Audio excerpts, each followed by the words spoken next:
You want to know what I remember most about that morning? Not the noise. Everyone asks about the noise. They want me to describe it, and I can't, not properly, because the honest answer is I don't remember hearing anything at all. What I remember is a woman's shoe. One shoe, a cream-colored thing with a low heel, sitting on its own in the middle of the road about 40 feet from where I stood, and how strange it was that it was standing upright, not tipped over. Just standing there, neat as anything, like someone had set it down carefully and gone off to fetch the other one. That's the picture that stayed. 22 years, and it's still the first thing my mind goes to when someone says the word hide. But you've not come here for shoes. You've come because someone told you I was on the cordon that day, and because the story that got printed at the time is not the story that happened. And I suppose I've reached an age where I've stopped seeing the point in keeping other people's secrets comfortable. So let me start where it actually starts, which is not with the blast. It starts about 90 minutes earlier in a courtyard with an argument about a coat. My name's Ewan Locke. I was 23 that spring, and I'd been in the household cordon for a year and 4 months, which sounds like nothing and was nothing, and everyone made sure I knew it. The cordon isn't the ceremonial lot you see in the photographs, the ones in the tall bearskins with the tourists poking at them. We were the working half. Same uniform for the outer duties, so the public never learned to tell us apart, and that was rather the point. We stood where the family stood. We walked where they walked. The difference was that we were expected to actually be able to do something if the day went sideways, and the ceremonial boys were expected to look magnificent while it did. Valmara is a small kingdom. You could drive across it in a long afternoon if the roads behaved. That smallness gets into everything. The palace at Kirchenholm isn't a fortress. It's a large stone house with a lot of history glued to it, and the family who lived in it were not distant gods on a hill. You saw them. You saw them badly slept. You saw them cross. You saw them chewing toast in a corridor at 7 in the morning. And you learned very fast that the mystique was a thing built entirely out of distance, and that distance was your job to maintain, and that the moment you stopped maintaining it, you would see something you were not supposed to see. I saw a great deal I was not supposed to see. Most of it was dull. That's the thing nobody tells you. The great majority of what a guard witnesses is not scandal. It's tedium, bad moods, small cruelties, jokes that aren't funny, a man of 60 being childish about his eggs. You bank it and you say nothing, and eventually it becomes wallpaper. Then there are the 4 or 5 minutes in a career that don't become wallpaper. The courtyard on the east side of Kirchenholm is a gravel rectangle hemmed in by 4 walls of pale stone, and it does an unpleasant thing with sound. Everything bounces. A car door shutting sounds like a rifle. A raised voice sounds like a riot. Whoever designed it clearly never had to stand in it. That morning it was full of movement. The princess was leaving. Adelie was 12. I want you to hold on to that number, because in the years since I've watched people talk about her as though she were a symbol or a headline or a small blonde ornament, and she was not. She was a 12-year-old, and 12-year-olds are a specific kind of person. They're all elbows and certainty. They've just worked out that adults are wrong about things, and they haven't yet worked out that this is not, in itself, a weapon. She was flying to Los Angeles that afternoon. There'd been a fuss about it in the press for a fortnight. A film premiere, an animated thing, a co-production, and somebody in the palace communications office had decided it was a marvelous soft power gesture for the youngest royal to fly out, walk 12 feet of carpet, wave, sit through the picture, and come home having made everybody feel warmly towards Valmara, which is, when you take the gloss off, a job for a child. But nobody in that building would have used the word job. They'd have said engagement, and everyone would have nodded, and that's how these things get done. She wanted to go. That's the part people find hard to sit with because it complicates the story they'd rather tell. She was thrilled. I'd been on the corridor rotation outside the schoolroom for 3 weeks, and I'd heard her through the door practicing the names of the actors she was going to meet, over and over, getting them wrong and laughing at herself and getting them wrong again. She'd made a list. She'd shown the list to one of the housemaids, and the housemaid had told me about it. And we'd both stood there in a doorway grinning like idiots about a 12-year-old's list, because it was, at that point, the nicest thing happening in the building. So, 9:30, the courtyard, gravel, engines idling. 2 cars. The convoy to the airfield was small by design. The whole idea was that this was a light, breezy, informal sort of departure. Photographers had been given a slot at the gate. There was a boy from the household staff who'd been detailed to carry a suitcase, and who was so nervous about being photographed carrying it that he kept swapping which hand he held it in. I was on the courtyard perimeter, northeast corner, which is to say I was standing very still against a wall and doing nothing, and had been doing nothing for 40 minutes, and had another 2 hours of nothing scheduled. That's the job. You want the truth about the job. It's nothing, nothing, nothing, nothing, nothing, and then it isn't. Ottilie came out of the east door at 9:34. I know the time because there's a clock above that door, and I'd been looking at it the way you look at a clock when you've been standing still for 3/4 of an hour, which is to say roughly every 11 seconds. She was wearing a coat. Now I've got to describe this coat properly or the rest of it won't land. It was mustard yellow, bright, genuinely bright, the sort of yellow that changes the color of the air around it. It was slightly too big for her, and it was, by any standard the palace would recognize, completely wrong, not wrong in the way a joke is wrong, but wrong in the way that a family with 400 years of visual discipline behind them understands wrong. It clashed with everything. It made her look like a child dressed by a child, which is exactly what she was. She'd chosen it herself. Everybody knew she'd chosen it herself, because she'd been talking about it for days, and because she came out of that door walking in the specific way people walk when they have made a decision and are prepared to defend it. She got about 9 steps across the gravel. Then the consort came out of the same door behind her. Adelheid. You'll want me to be careful here, and I'm going to be careful, but I'm not going to be so careful that I stop telling the truth, because that's the whole business of me sitting in this room with you. She was at that time in her early 60s. She was the king's second wife.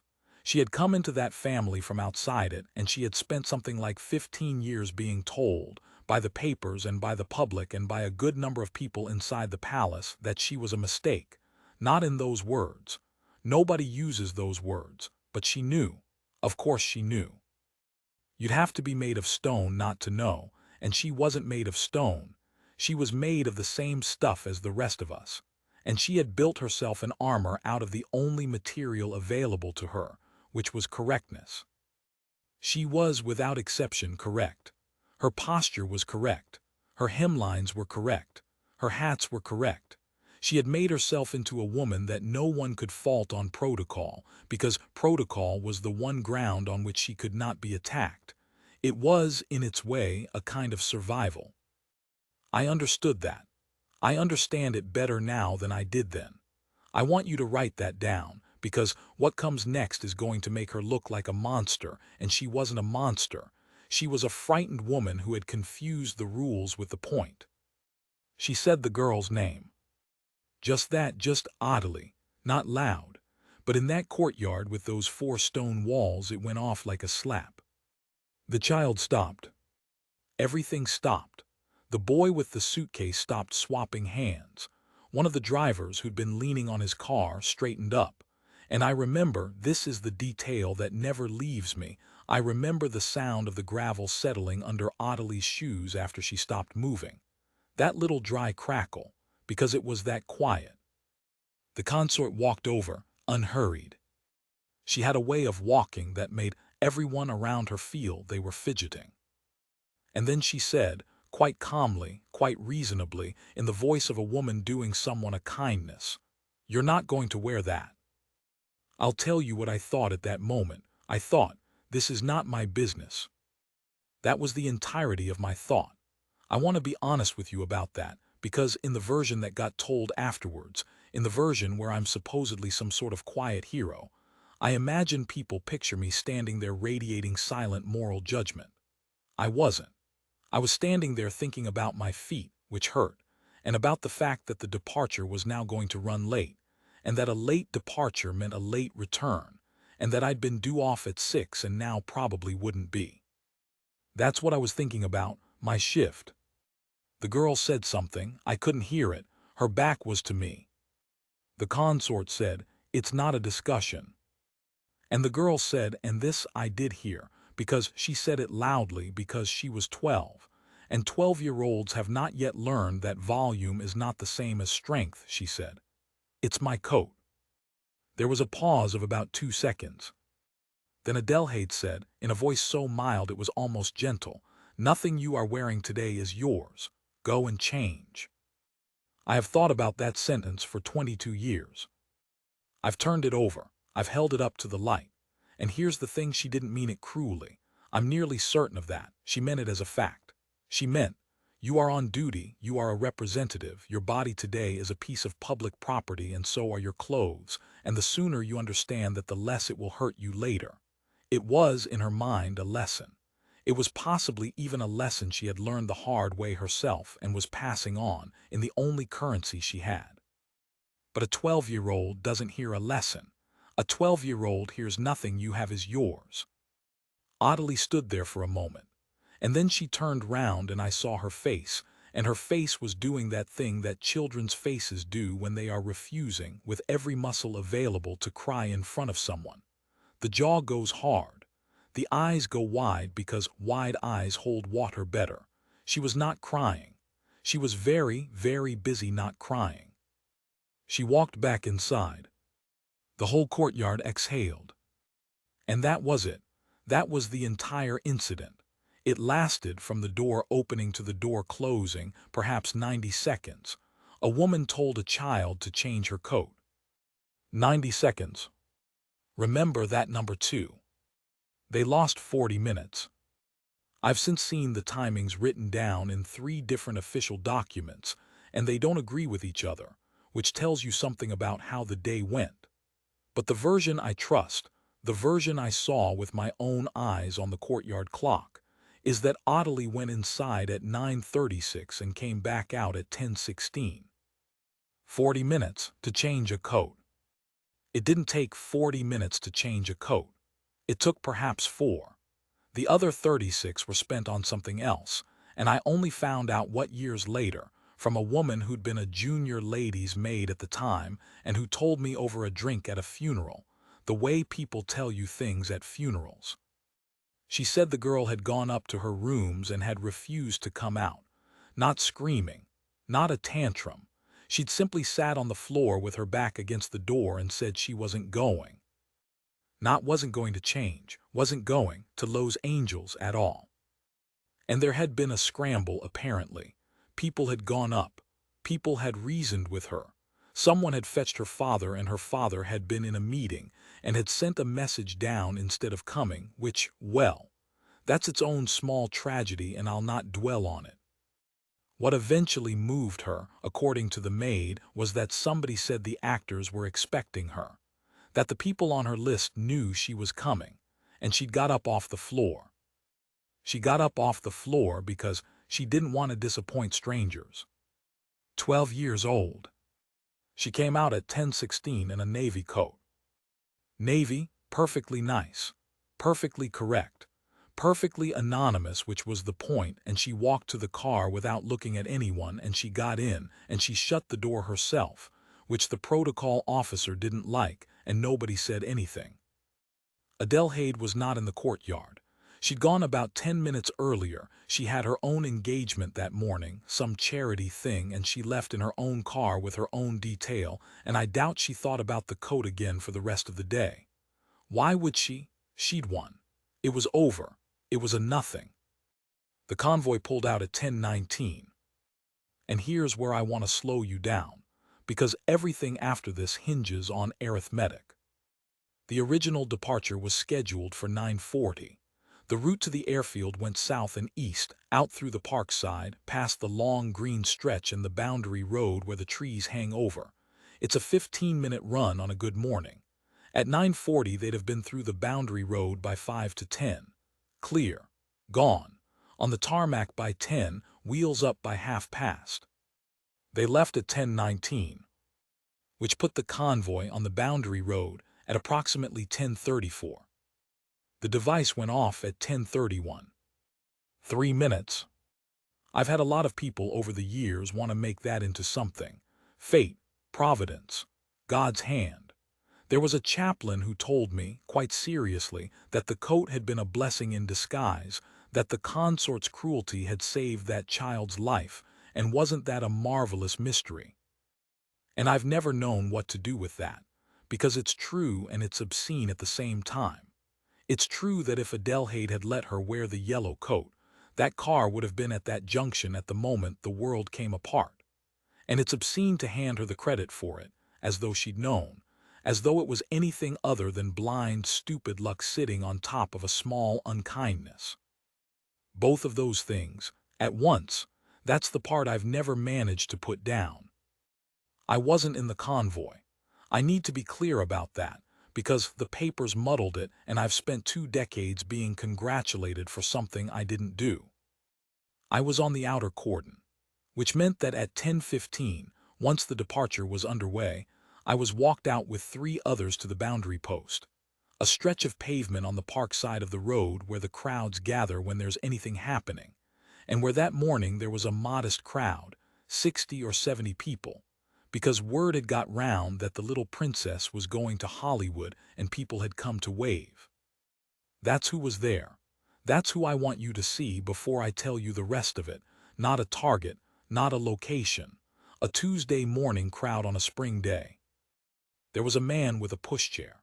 There were 2 girls in school uniform who should not have been there and who were plainly bunking off and who kept giggling and looking at each other and looking at me and giggling again, because I was in the uniform and they thought it was hilarious that I couldn't react.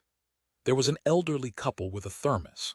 There was a woman with a camera on a strap round her neck, a proper camera, and she'd been fiddling with the lens for 10 minutes and swearing at it under her breath. The weather was, I want to say beautiful, and it was, and I hate that it was, bright and cold. That specific spring light that comes in low and makes everything look scrubbed.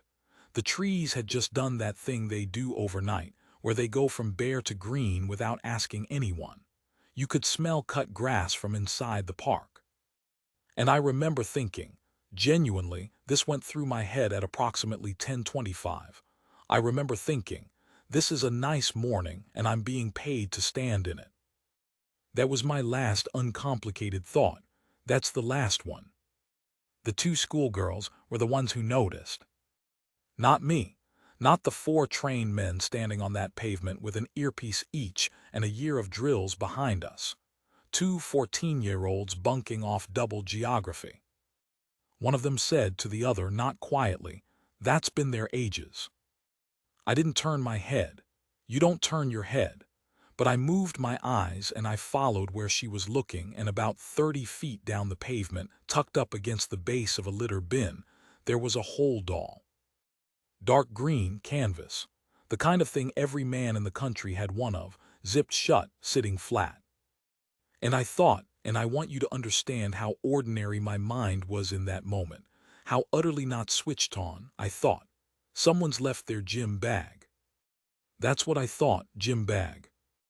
Then the other girl said, "It was there when we got here," and the first one said, "That's what I said," and they went back to giggling. And I stood there. I stood there for what the inquiry later established was somewhere between 40 and 70 seconds. Nobody has ever criticized me for those seconds. Not one person, in 22 years, has ever suggested I should have moved faster. My superiors said the response time was exemplary. The report said the reaction was within acceptable parameters. I've never believed a word of it. Because I know what happened in those seconds. And what happened is that a very young man with a very new uniform looked at a green bag by a bin, and understood, and then did not want to understand, and spent perhaps half a minute standing absolutely still, while his brain tried to find literally any other explanation. That's what discipline looks like from the inside, by the way. People think it's a kind of strength. Sometimes it's just a man who can't move. Then I keyed the mic on my collar, and I said the word. And that's when everything stopped being a story I was watching and started being one I was in. The word was kestrel. I don't know who chose it. Some man in an office, years before I was born, sat down and decided that if one of us ever saw something on a pavement that shouldn't be there, the word we'd say into our collar would be kestrel, and then he probably went and had his lunch. And I've often wondered whether he had any idea, whether he ever imagined a boy of 23 standing in spring sunshine with two schoolgirls giggling behind him, about to say it out loud for the first time in the history of the thing. It came out wrong. That's the first thing. My voice did something I hadn't authorized it to do. It went thin, right up in the throat, and I had to say it a second time because the first attempt was barely a breath. Kestrel, boundary post, kestrel. And then because the training kicks in even when you don't feel trained at all, I gave the position. Litter bin, east side, 30 feet north of my post. Green canvas holdall. Unattended, duration unknown, minimum 10 minutes on witness account. Witness account, 2 girls skipping geography, that's my witness account. There was a pause on the net, perhaps 2 seconds, and in those 2 seconds I had the clearest, coldest thought of my entire life, which was, they're going to tell me to stand here. They told me to stand there. Well, that's not quite fair, and I've promised you fair. What they actually said was to hold position, maintain the cordon, begin quiet dispersal, and await the team. All of which is correct. All of which is exactly what the procedure says, and the procedure was written by people cleverer than me who had thought about it for longer than the 4 seconds I had available. But I want you to hear what it sounds like from the pavement. Hold position, meaning do not run. Maintain the cordon, meaning the crowd stays behind you and you stay between the crowd and the thing. Begin quiet dispersal, meaning get 70 people to walk away from a bomb without telling them there's a bomb. Because that's the bit. That's the bit nobody thinks about. You can't shout. The moment you shout, 70 people run in 70 directions, and some of them run the wrong way, and some of them go down and don't get up, and the crush kills more than the device does. It's happened. It's in the training films. They show you the footage. So you don't shout. You walk. You walk over to a man with a pushchair on a nice bright morning and you smile at him. You actually smile. I remember making my face do it, and it felt like lifting something heavy. And you say, very pleasantly, that there's been a change to the route, and would he mind awfully moving down towards the gate? And he says, is she not coming this way then? And you say, afraid not, sir, sorry about that. And he tuts. He actually tuts. And he turns his pushchair round and he goes, grumbling, and his child is asleep. And I watch them go, and I have never in my life wanted so badly to grab a stranger by the coat and scream at him to run. I got maybe 9 of them moved, 9 out of 70. The elderly couple with the thermos wouldn't go. They'd come specially. They said so. They'd got the bus in. The wife had a little flag, one of those cheap paper things on a stick, and she was holding it very carefully because it had already got bent and she was trying to straighten it out. And I stood in front of them and I said the route had changed and they should move along towards the gate. And the husband looked at me with a sort of mild, weary suspicion and said, "You said that to that man as well?" And I said yes. And he said, "So it's not the route, is it?" I have replayed this. God, I have replayed this. He was 80 if he was a day, and he looked at me for about 3 seconds, and I watched him work it out. I watched an old man work out, from nothing but my face, exactly what was happening, and I watched him decide not to say it in front of his wife. He said very lightly, "Come on, love, we'll get a better view from the gate." And she said, "Oh, but we've got a spot." And he said, "We'll get a better one." And he took her arm and he walked her away. And as he passed me, he didn't look at me and he didn't stop, and he just said, quietly, out the side of his mouth, "Good lad." He never knew my name. I never knew his. I've thought about him more than I've thought about most of the people I've actually loved. The two schoolgirls, I couldn't shift at all. They'd got interested. That's the trouble with 14. They'd noticed the guards were moving, and they'd noticed the crowd thinning, and instead of doing the sensible thing and following it, they'd worked out that something was happening and they wanted to see. One of them had her phone out. This was before phones were what they are now, but they were enough. She was filming. And I broke. I want to be precise about this, because this is the moment the papers turned into something else entirely, and I'd like the record to have at least one accurate line in it. They wrote that I lost my temper. That was the phrase. Royal Guard loses his temper. It was on the front of two of them within 36 hours, alongside a photograph, taken by the woman with the good camera, who I'll come back to, because she is a bigger part of this than she'll ever know. A photograph of me with my face contorted, mid-shout, my arm out, and a 14-year-old girl flinching back from me. That photograph is real. I've never disputed it. That is my face, and that is my arm, and that is a child recoiling from a man in uniform who is bellowing at her. Here's what I was bellowing. Move, move now, go, go, go, Geo. I wasn't angry. I have never in my life been less angry. I was so frightened that my hands had gone numb, and I had approximately no time and no vocabulary and no permission to explain. And there were two children standing 30 feet from a device with a camera phone out, and I did the only thing left, which was to make myself into something they'd run away from.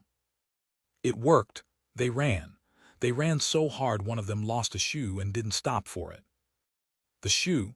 I told you about the shoe at the start, the cream one standing upright in the road. That was hers, 14 years old. I have carried that shoe around in my head for 22 years, and I only worked out whose it was about 9 years in, sitting in a car park for no reason at all. They were behind the gate line when it went. Both of them. Alive. Both of them alive because a man screamed at them in the street and they were frightened enough to run. And the country read that headline and decided I was a thug. The woman with the camera didn't move. I need to tell you about her. Her name was Rosalind Fay, and she was 44, and she was a press photographer, freelance, and she had spent the entire morning swearing at a lens that wouldn't focus. She had understood before I'd said a word to her. Photographers do. They spend their lives reading rooms. She'd watched the guards start moving, and she'd watched the crowd thin, and she'd put two and two together, and instead of running, which every animal instinct in her must have been screaming at her to do, she stayed and she raised the camera and she started shooting. I turned round and saw her, and I shouted at her too. She didn't even lower it. She just said in a completely level voice, "I know, I'm going. One more." She was still saying it when the world ended. I'll tell you what it's actually like, because I've read a great many descriptions and they're all wrong. There's no bang, not from that close. Your ears don't have time to make it into a sound. What you get is pressure, an enormous, obscene shove, as though the air has been replaced with something solid and that solid thing has decided to move through you. It's not painful. That's the strange part. It doesn't hurt at all in the moment. It just picks you up and puts you somewhere else. I was on my back. I don't remember the transit. I remember being upright, and then I remember being on my back about 11 feet from where I'd been, looking at the sky, and the sky was filthy. It had gone the color of dishwater, all this stuff hanging in it, and things were still coming down. Bits of paper, mostly. That's what I remember raining. Not debris. Paper. Someone's newspaper, someone's leaflets, all of it turning over and over in the air very slowly and very peacefully, like the end of a wedding. And no sound. Nothing. A ringing so total it wasn't even a noise, it was a shape, a solid dome that had come down over the top of me. My first thought, and I'm ashamed of this and I'm telling you anyway, my first thought was, I've dropped my rifle. Not am I injured, not who's hurt. I lay on my back in a street that had just been taken apart, and my brain served up, with absolute urgency, the fact that I had let go of a piece of equipment and would be in trouble for it. That's what a year of drill does. It goes all the way down. I got up. I don't know how. I've never known how, and I've stopped asking.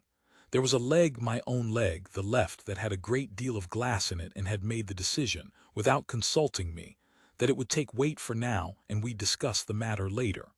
So it took weight. And I stood up in the middle of the road with no rifle and no cap and one ear pouring something warm down the side of my neck, and I turned round to look at the crowd. And they were all still there. That's the thing that stopped me dead. Not the damage, not the smoke. The fact that 70 people who had been standing behind a rope on a spring morning were still standing there, most of them, upright, on their feet, absolutely motionless, staring back at me. Because they hadn't run. They hadn't run because nobody had told them to.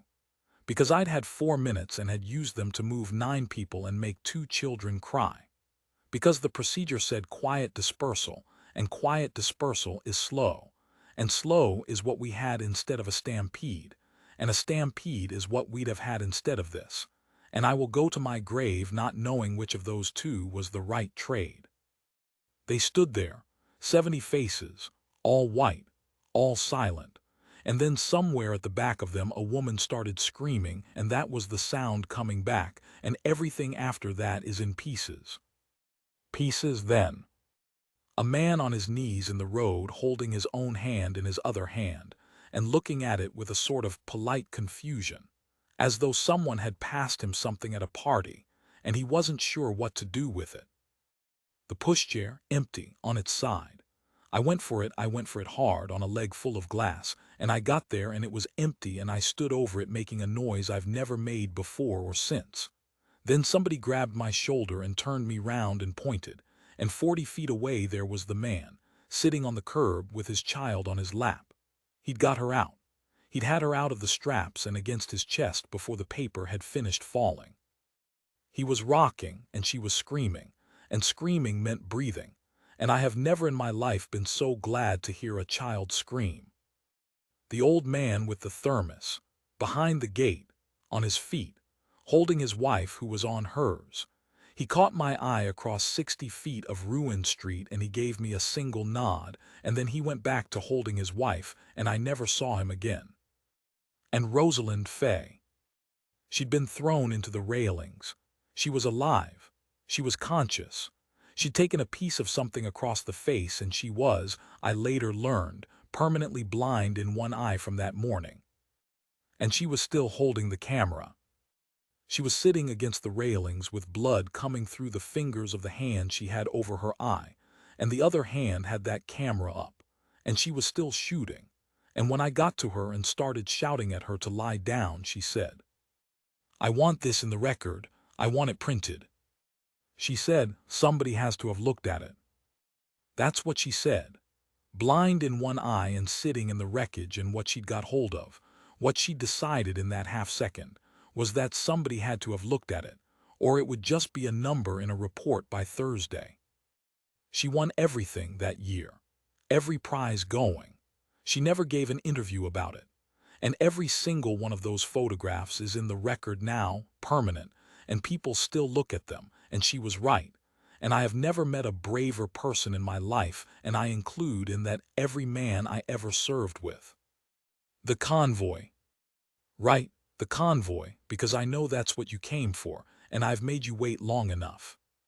3 minutes. I told you the arithmetic.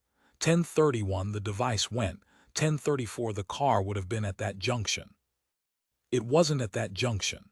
It was about 800 yards short of it, on the approach road, and it stopped, because everything stopped, because a great deal of sky had just gone the wrong color directly ahead of them. I wasn't there. I've got this from 2 people who were, and their accounts agree, which in my experience is rare enough to be worth something. The protective detail did what the protective detail is trained to do, which is to turn round. Immediately. No discussion. The lead driver put it into reverse, and the escort came round, and the whole thing was pointed the other way inside about 12 seconds, and they took her back to Kirchenholm at a speed that terrified everyone in the car. An oddly 12 years old navy coat, list of actors in her pocket, Adelie was pressed down flat across the back seat by a man twice her size with his arm across her, which is the procedure, and she couldn't see anything and she could hear the sirens starting, and she kept asking, over and over all the way back. Is it because of me? That's what she asked. That's what a 12-year-old asks. Not what's happened. Not are we safe. She asked whether it was because of her, because she was the reason people had gathered on that pavement, because the crowd was there to wave at her. And the man holding her down, whose name I'm not going to give you because he's still alive and he'd hate this. The man holding her down said, and he told me this himself, years later, and he wasn't a man who talked, and he was very drunk when he told me and he cried, and I'd never seen him do anything but stand still. He said he told her, no, it's because of them. And he said she stopped asking after that. And he said he's not sure to this day whether that was the truth, or just the only thing he could think of that would make her stop. The palace put out a statement at 4 that afternoon. It was 200 words. It expressed profound shock. It offered thoughts and prayers to the injured and the bereaved. It confirmed that the princess's travel had been postponed and that all members of the family were safe and unharmed. There was nothing in it about a coat. Of course there wasn't. Why would there be? There was nothing to say. A woman had told a child to change her clothes, and it had taken 40 minutes, and the 40 minutes had been the difference between a car being at a junction and not being at a junction, and nobody in that building was ever going to put those two facts in the same sentence, because the moment you put them in the same sentence you have to decide what it means, and there is no safe answer. But everybody knew. Within about a week, everybody in that palace who mattered knew that the reason the youngest royal was alive was that the queen consort had been unkind to her about a coat. And I want you to understand what that does to a building. Adelheid was told that evening. I wasn't there. I was in a hospital bed by then having glass taken out of a leg by a very tired woman who kept apologizing and didn't need to. But I know she was told because the person who told her told me, 14 years afterwards, at a Christmas thing, because these things come out eventually. They always come out eventually. That's the whole reason I'm sitting here. She was told the timings. She was told what the delay had done. And she said nothing at all. She sat there and she was handed the arithmetic of the morning and she did not say a word. Not thank God, not I didn't know, nothing.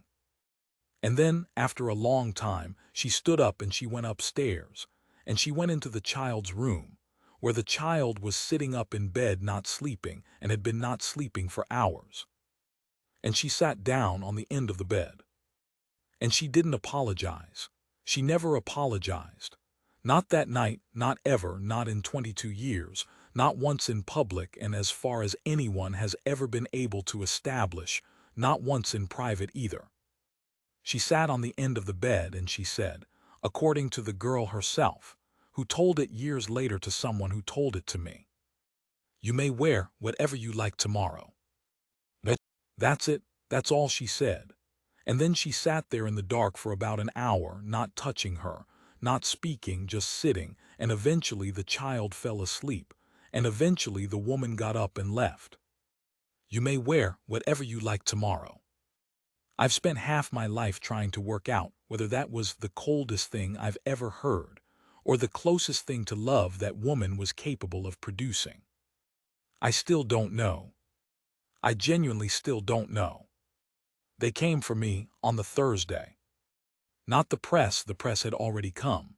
The press had come on the Wednesday with that photograph, and that headline, and a 14-year-old girl who told them, quite truthfully, that a guard had screamed in her face. I mean, the palace came for me. And that's the part of this story that nobody has ever heard. And it's the reason I stopped being a guard. And it's why it's taken me 22 years to sit in a room with a tape recorder running.